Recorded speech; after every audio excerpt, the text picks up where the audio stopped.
Okay, video 2. So trim is set, and we want to check it now, make sure everything's working correctly. So tub works good, and the converter's working. All the water stopped at the spout.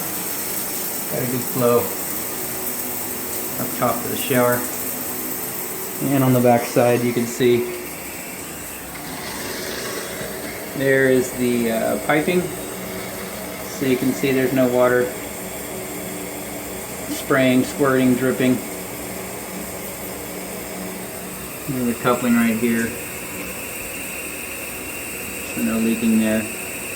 And then the 90 right there. So it's in good shape. And everything looks good in here. All strapped down best we can. It's tight. And we're good to go.